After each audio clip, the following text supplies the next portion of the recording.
C'est eux. C'est vous. C'est nous. J'entreprends comme je suis. 100% entrepreneur. Sur WeDoBiz.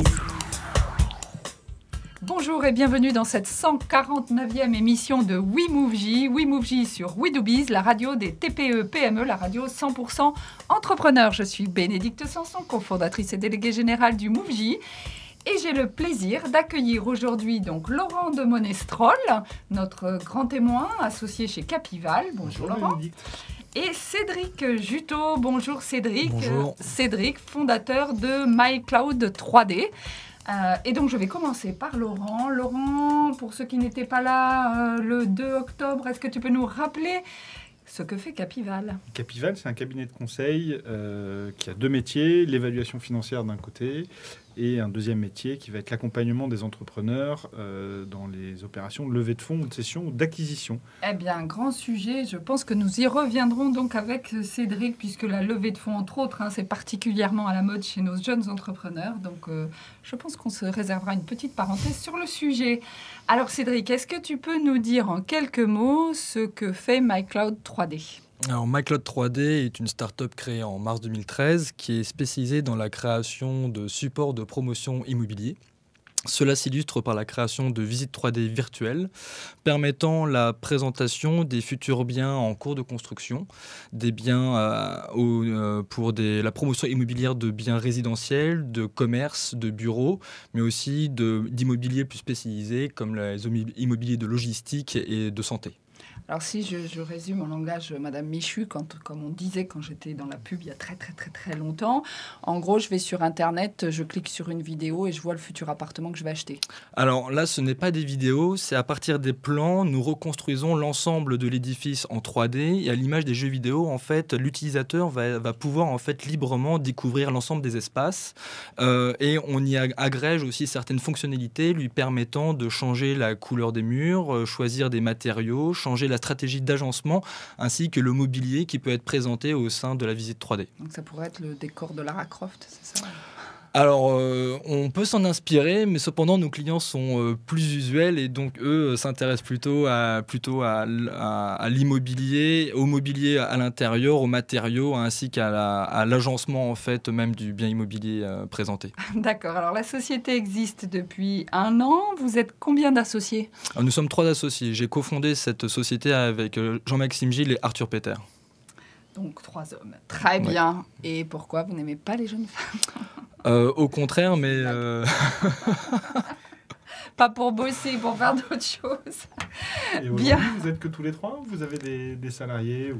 Alors aujourd'hui, nous sommes une équipe de 12 personnes. D'accord. En l'espace de 18 mois, nous avons constitué une force vive de production qui nous permet aujourd'hui de répondre à plus d'une dizaine de clients. Donc, nous sommes très contents de la progression de l'équipe. Bah, vous pouvez, 12 personnes en 1 an, c'est bien. Et du coup, c'est quoi le profil de ces collaborateurs ? Alors, les profils sont multiples, mais tous gravitent autour du monde du jeu vidéo. Il y en a certains qui sont spécialisés vraiment dans la construction 3D et dans le modeling 3D. Et d'autres qui sont plus spécialisés dans l'intégration dans les moteurs de jeux vidéo et plus spécifiquement Unity. Et donc les deux équipes, les deux profils travaillent main dans la main lors de la réalisation des différents projets. On essaye vraiment de créer une véritable cohésion entre les deux types de profils. Il s'avère qu'aujourd'hui, cela se ressent dans la qualité de nos produits. Et alors, qui sont vos clients ? Puisque de ce que je comprends, vous fournissez un service pour le futur acheteur, mais ce n'est pas le futur acheteur d'un appartement qui va être votre client. C'est qui vos clients ? Alors, nos clients aujourd'hui, ce sont plutôt des promoteurs ou des constructeurs qui, eux, ont des programmes résidentiels ou autres neufs. Nous avons débuté notre activité par l'immobilier de bureau avec Bouygues Immobilier, pour lesquels il était essentiel de pouvoir proposer un nouveau support de présentation de leur programme de bureau en cours de construction. Et c'est ainsi que nous avons été amenés à les rencontrer. Et pour eux, nous avons réalisé 2 projets 3D d'un bâtiment de 15 000 et 30 000 mètres carrés, au sein desquels, avec lesquels les utilisateurs finaux pouvaient découvrir l'ensemble des espaces, l'agencement des bureaux, ainsi que l'ensemble du quartier aux alentours. D'accord. Et ça représente un marché de combien ? Il y a un potentiel de combien de création de bureaux neufs. Alors, c'est bureaux et logements ou vous comptez vous spécialiser sur un des segments? Alors aujourd'hui, notre technologie, enfin nos technologies nous permettent d'être présents sur toutes les catégories de types de mobilier, d'immobilier, pardon. Dans le domaine aujourd'hui, le potentiel marché de la visite 3D virtuelle s'élève à peu près à 96 millions d'euros dans le monde. Dans le monde, oui.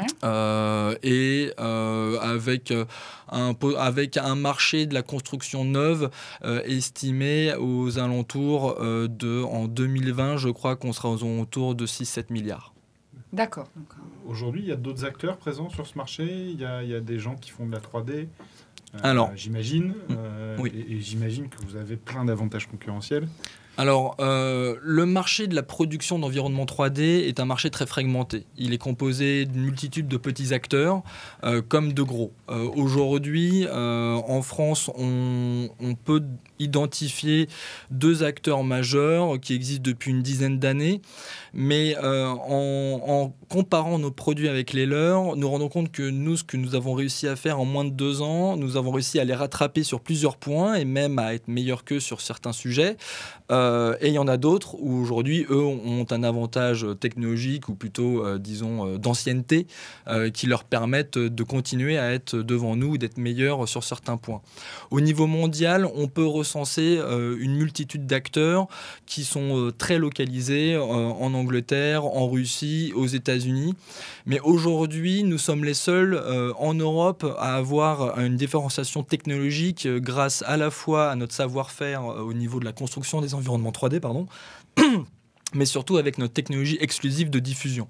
Car c'est notre clé, dans le sens où plus vous souhaitez être précis et exhaustif dans l'information que vous proposez aux clients au sein d'une visite 3D, et plus cette dernière va être très lourde à être traitée par le poste de travail ou la tablette ou l'ordinateur de l'utilisateur.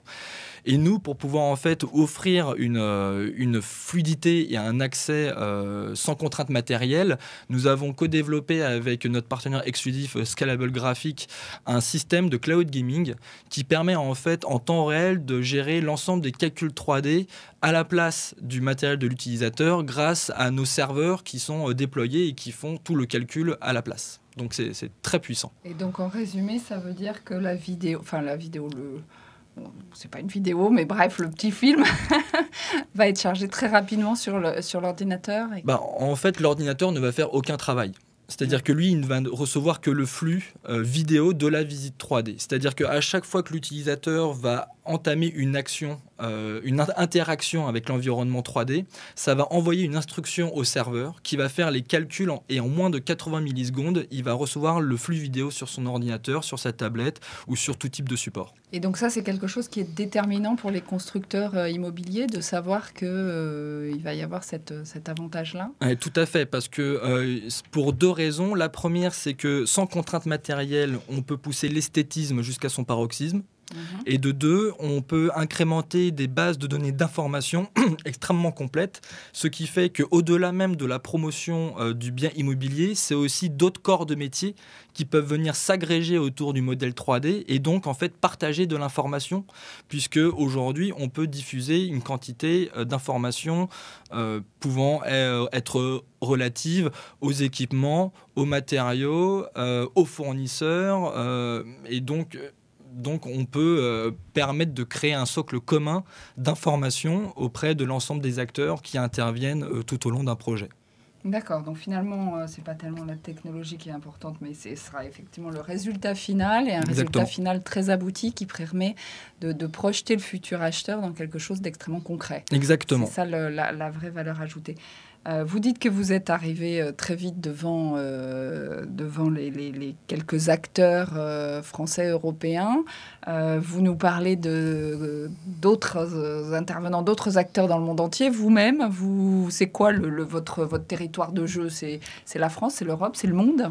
Alors, c'est plutôt le monde. tout le monde. Nous avons commencé avec la France. Cependant, nous avons eu l'opportunité de partir aux États-Unis en mars dernier, car la société Nvidia, qui est le leader mondial des cartes graphiques, nous avait sélectionné pour participer à un concours, le Early Stage Challenge, qui sélectionne les 12 startups les plus innovantes utilisant leur technologie Grid, les cartes graphiques dont nous servons pour leur diffusion. Et grâce à cela, nous avons pu réaliser notre premier contrat avec un promoteur immobilier basé à New York qui s'appelait Fortuna Realty, dans le cadre de la réalisation d'un hôtel. Et l'international encore une fois, car avec Jean-Maxime Gilles, nous partons accompagnés de la CCI à Hong Kong pendant une semaine, faire un roadshow où nous allons rencontrer en fait les différents majors de construction du BTP asiatique afin de leur proposer nos services. De plus, nos technologies, l'international fait partie de notre ADN car nos technologies sont accessibles quelle que soit la situation géographique de l'utilisateur. Grâce à notre technologie de diffusion, l'utilisateur peut être en complète mobilité, que ce soit sur le chantier ou à l'extérieur ou en rendez-vous, il aura accès à l'ensemble du modèle 3D. Donc pour nous, il nous semble évident que attaquer à l'international est une obligation. Alors tu nous as fait partir très vite à l'international, moi je vais revenir sur le plancher des vaches. Comment on fait pour aller voir un Bouygues quand on a, tu as 28 ans, tu as créé ta boîte, tu es tout jeune. Convaincre des grosses boîtes comme ça dans l'immobilier, c'est pas simple quand on est si jeune. Alors, quels sont les tuyaux que tu pourrais donner à nos auditeurs? Qu'est-ce qui a fait que tu as pu signer que vous avez pu tous les trois signer ces premiers contrats aussi rapidement? Alors, la genèse de MyCloud 3D réside dans le fait qu'à la base, notre corps d'activité n'était pas l'immobilier. C'était la diffusion d'événements culturels. L'idée étant que lorsque nous avions eu cette idée, les opérateurs téléphoniques proposaient un service d'offre de jeux vidéo à la demande, où directement, à l'image où vous achetez un film, eh bien, nous vous proposions en fait de pouvoir accéder à des visites virtuelles d'événements culturels, de musées, d'expositions, et à la demande. Nous avions monté un dossier avec un prototype, nous l'avions présenté à Bouygues Telecom Initiative, mais pour des raisons budgétaires, le dossier avait été refusé. Cependant, le prototype les avait tellement convaincus qu'ils nous ont présenté à la division immobilière, donc du groupe Bouygues Immobilier, et de fil en aiguille, c'est comme ça que nous avons rencontré le directeur de l'innovation de Bouygues Immobilier, M. Guillaume Parizeau, et qui nous a mis le pied à l'étrier, et c'est comme ça que nous nous sommes lancés.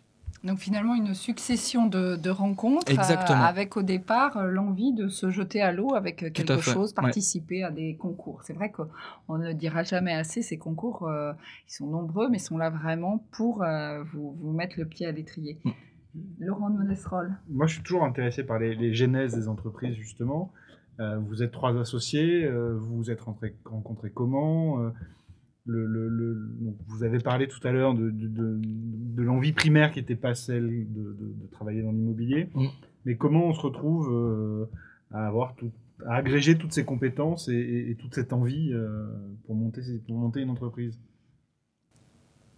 Je pense que déjà, chacun d'entre nous partageait la volonté en fait, de créer quelque chose, d'être moteur et à la fois acteur dans la création d'une entreprise. En plus de ça, on a de la chance, mes deux associés et moi-même, dans le sens où nous nous connaissons depuis très longtemps.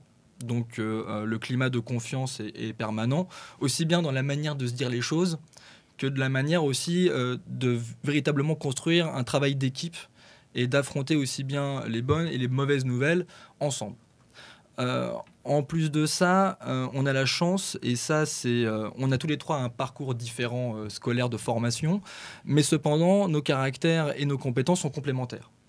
Jean-Maxime est issu du monde de la finance, donc vraiment en tant que gestionnaire de la société, en tant que véritable maître d'orchestre, il excelle à ce niveau-là. Arthur, lui, qui est vraiment notre expert 3D, intervient et pilote la production, donc c'est très bien.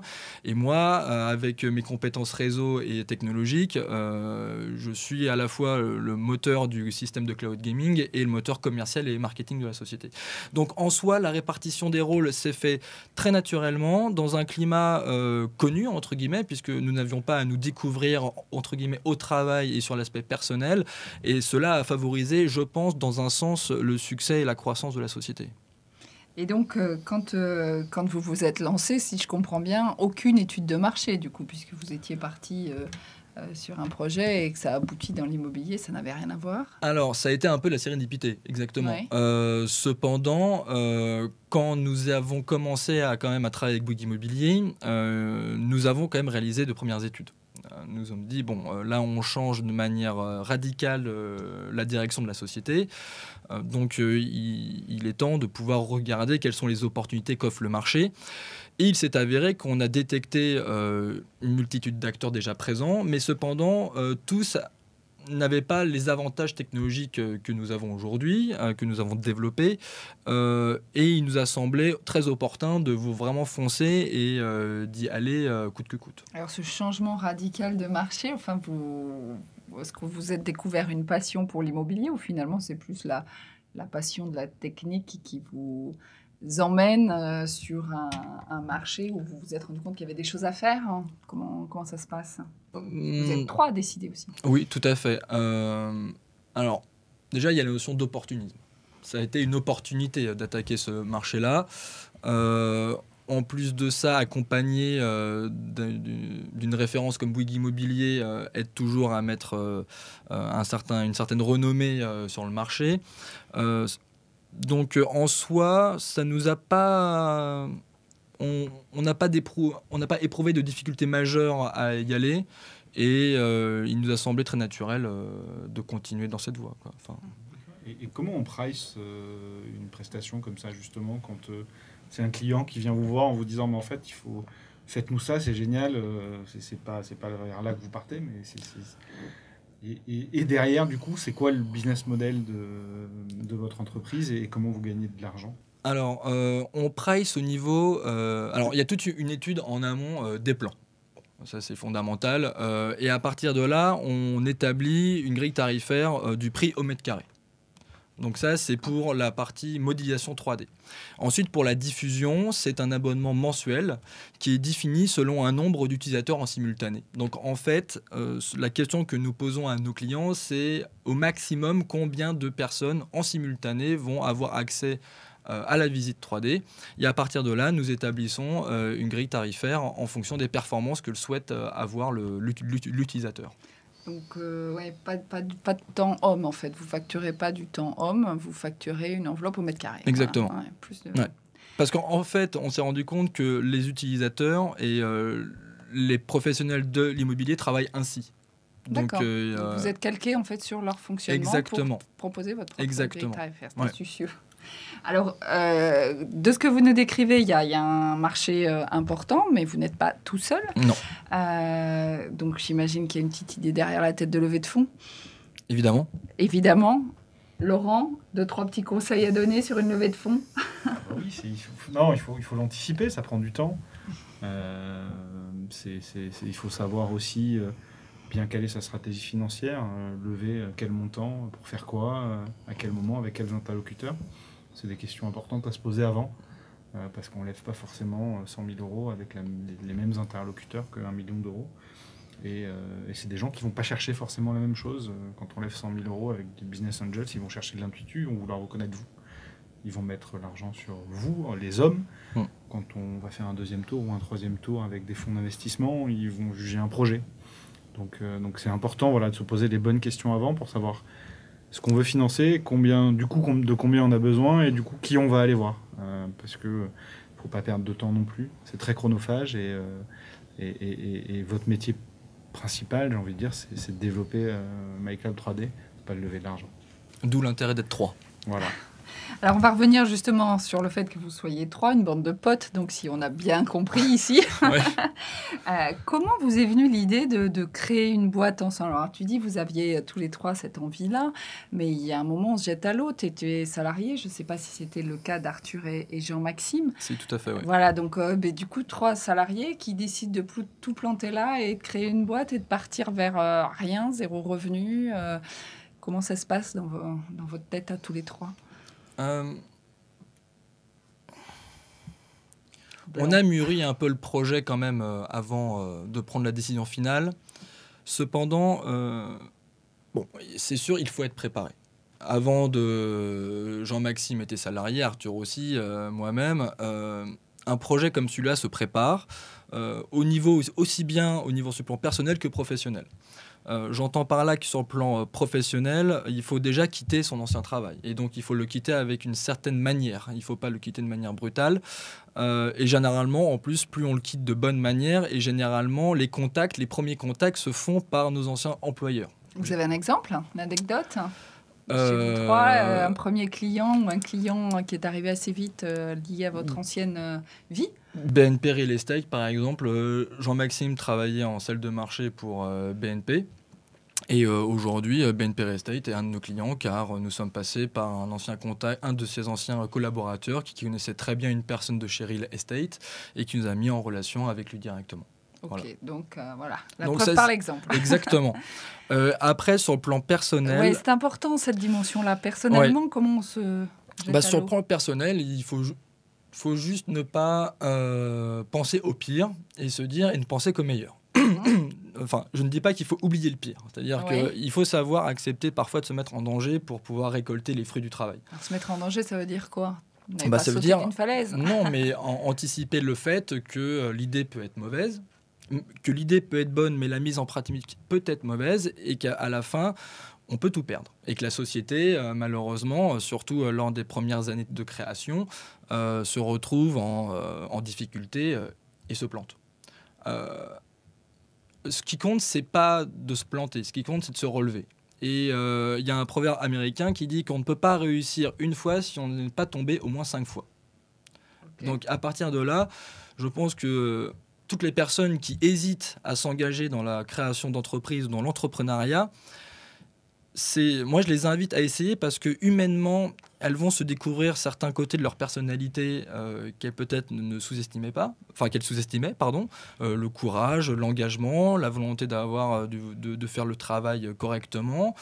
Ce sont des valeurs qui sont très importantes. Et je pense que tout le monde en est capable. Tout le monde en est capable, et surtout, c'est juste une question en fait de motivation et de se convaincre que soi-même, on peut y arriver. Moi, pour ma part, je ne m'attendais pas à pouvoir devenir entrepreneur, surtout dans le cadre de cette société-là, avec 2 amis d'enfance, avec tout ce que ça peut impliquer aussi sur le plan personnel, d'engueulade, de rupture d'amitié potentielle. Et au final, aujourd'hui, je pense que c'est tout l'inverse. Je pense qu'on est confiant, on a confiance l'un dans l'autre, on a confiance dans l'avenir de cette société, on a confiance dans nos engagements, et c'est une aventure que je recommande à tout le monde. Et alors pratiquement, parce que c'est très beau ce que tu nous dis là, pratiquement comment on fait pour vivre quand on quitte un job salarié et qu'on crée sa boîte, parce que ça c'est la question qui revient quand même assez souvent. Comment vous trois, vous avez géré ce passage-là? Et vous payez maintenant, là, déjà? Alors, nous payons depuis le mois de juin. Oui. Voilà, en juin 2014. Alors, Pôle emploi, pour ma part, a été un super...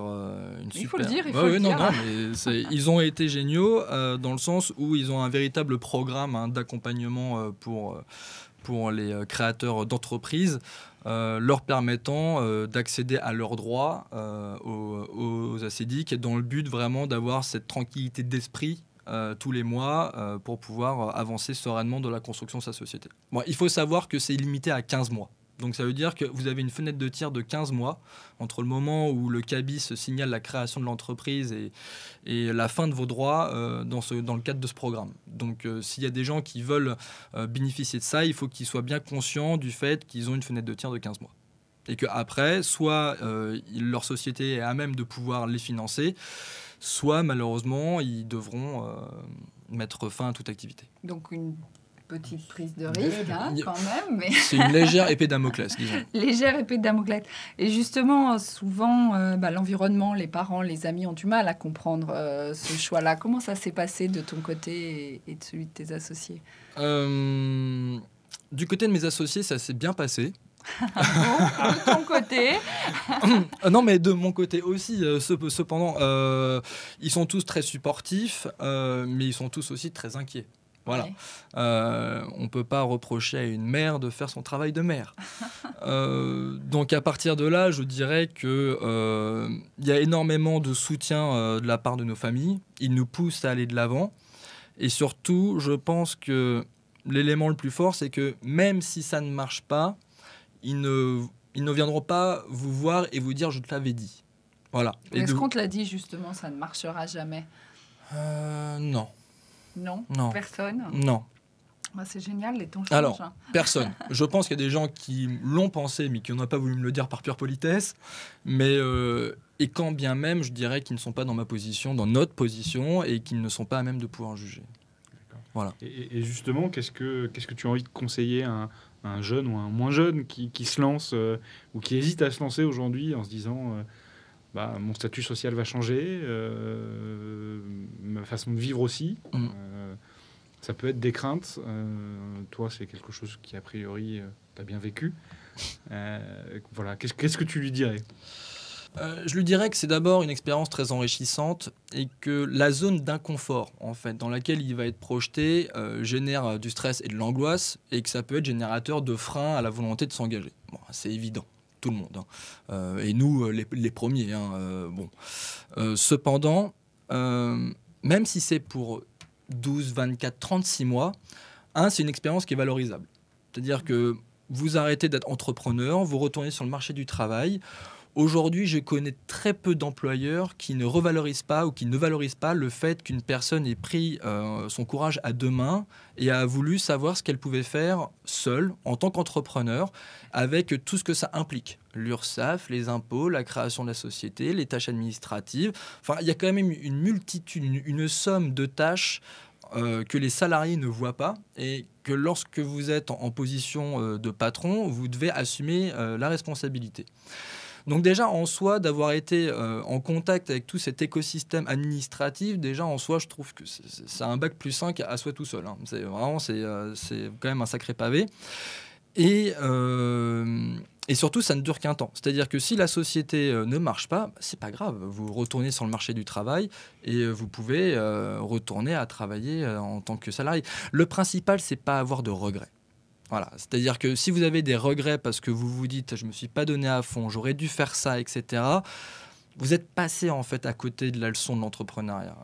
Il faut vraiment se donner à fond. Donc allez-y, vivez votre rêve. Il faut y aller jusqu'au bout. Alors en France, il y a tout un écosystème qui existe pour accompagner les entrepreneurs. Est-ce que vous êtes allé chercher de l'aide dans des réseaux d'accompagnement ou est-ce que vous faites tout seul? Alors vous êtes arrivé récemment au MoveJ, Oui, mais voilà. avant le MoveJ.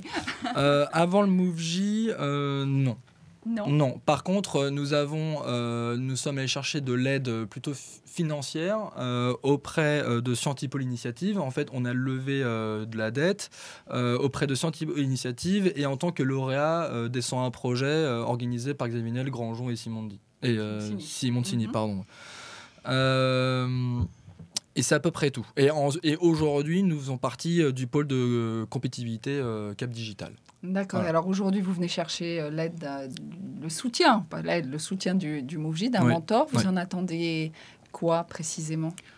L'expérience, la sagesse, évidemment son réseau.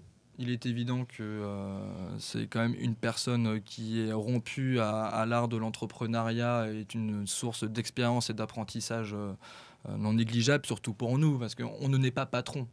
On le devient en commettant des erreurs ou en ne commettant pas. Mais il est important, en fait, de la transmission des savoirs, d'avoir un mentor qui sera notre tuteur quelque part. Lorsqu'on aura des questions stratégiques, des choix stratégiques à faire, il est évident qu'on a besoin au final d'une personne qui a cette capacité de prise de recul par rapport à la situation où là, nous avons la tête dans le guidon, donc notre avis peut être biaisé. Lui, il aura la capacité à trancher, même limite parfois à se battre contre nous. Jamais un mentor ne va trancher, jamais. Un mentor va ouvrir le champ des possibles, va vous questionner pour vous permettre de trancher. Voilà. Il ne va jamais trancher à votre place. Très bien. Eh bien, merci Cédric. Nous arrivons donc à la fin de cette 149e émission de WeMoveJ. Nous étions avec Cédric Juteau de MyCloud 3D et Laurent de Monestrol, donc associé Capival. C'était sur WeMoveJ, avec WeDoBiz, la radio des TPE, PME. Merci et à très bientôt. Merci, au revoir Bénédicte. Au revoir, merci. C'est eux, C'est vous. C'est nous. J'entreprends comme Comme je je suis. suis. 100% entrepreneur. sur WeDoBiz.